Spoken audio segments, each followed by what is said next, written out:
नमस्कार. गणेश तुकाराम शिंदे आपणा सर्वांचं आपल्या अण्णा या यूट्यूब चॅनलवर स्वागत करत आहे.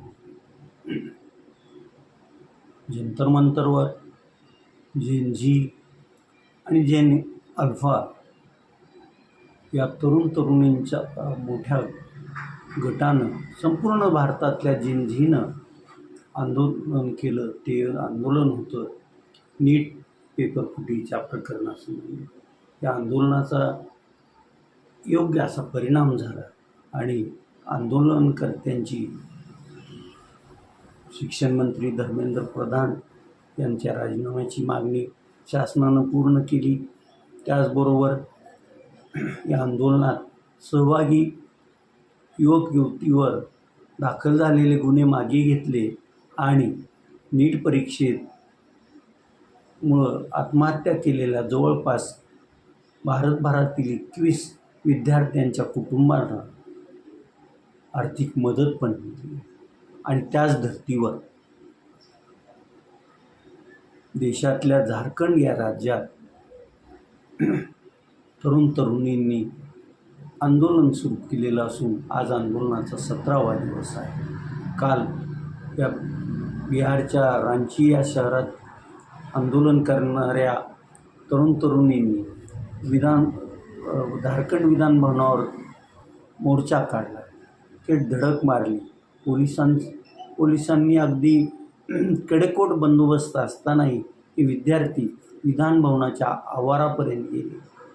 या विद्यार्थ्यांना आवरण्यासाठी पोलिसांनी त्यांच्यावर पाण्याचे फवारे मारले. त्यानंतर अश्रुधूर सोडला आणि लाठीमारही केला आहे. आता प्रश्न राजकीय कोर्टमध्ये आलेला आहे. कारण दिल्लीतलं आंदोलन हे NDAच्या केंद्र सरकारच्या विरोधातलं होतं, म्हणजे भाजपच्या विरोधातलं होतं असं भाजप मानत आहे. तर झारखंडमध्ये झारखंड मुक्ती मोर्चाचे हेमंत सोरेन हे मुख्यमंत्री आहेत आणि त्यांचं आणि इंडिया आघाडीचं सरकार झारखंडमध्ये आहे. त्यामुळं आता भाजपला हे आयतंच कुल मिळाल्याचं दिसते. आता बिहारमध्ये काल विद्यार्थ्यांवर पाण्याचा मारा, अश्रुधुराच्या नळकांड्या फोडणं आणि लाठीमार करणं यावर भाजपचे नेते मंडळी झारखंडच्या सरकारवर टीका करू लागलेले आहे. तर दिल्लीच्या जंतर मंतर आंदोलनावर आक्रमक झालेले लोकसभेतील विरोधी पक्षनेते काँग्रेसचे खासदार राहुल गांधी यांना आता सावध पवित्रा घ्यावा लागलेला आहे असं दिसून येत आहे. त्यामुळं आता मग जी विरोधकाची संसदेत मागणी आहे की गृहमंत्र्यांनी सभागृहात येऊन जंतर मंतरच्या लाठीमार आणि बॅलेट गनचा वापर केल्यावर उत्तर द्यावं. तर आता आजपासून भाजपची मंडळी तुम्ही झारखंडचं काय ते सांगा असा प्रतिसवाल काँग्रेस आणि संसदेतील विरोधी पक्षांना करतील हे मात्र नक्की. झारखंड राज्यात रांची येथे जे विद्यार्थी आंदोलन करत आहेत त्यांच्या प्रमुख मागण्या आहेत. झारखंड लोकसेवा आयोगाची परीक्षा रद्द करा, नोकर भरतीची परीक्षा रद्द करा, ती संपूर्ण प्रोसेसच रद्द करा ही एक मागणी आहे.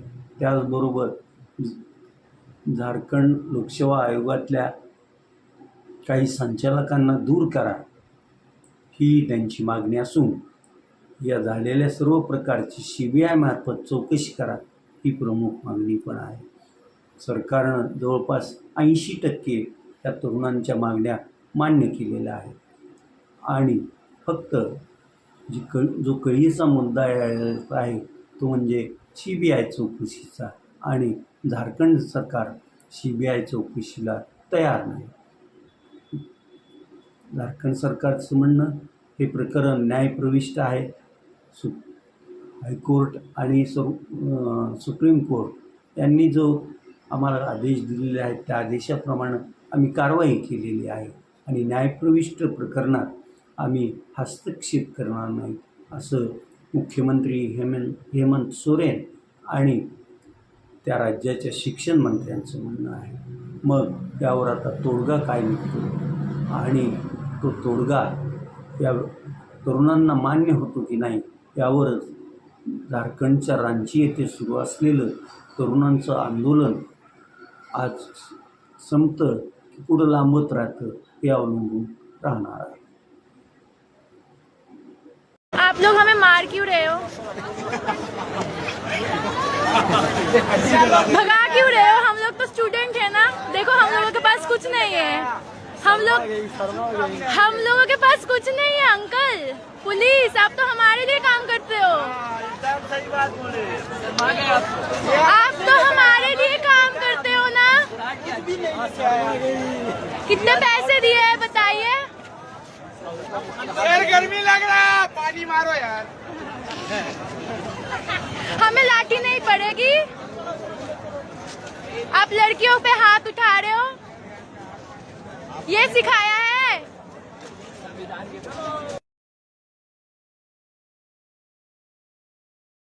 धाराशिव जिल्ह्यातील बहुतांशी गावात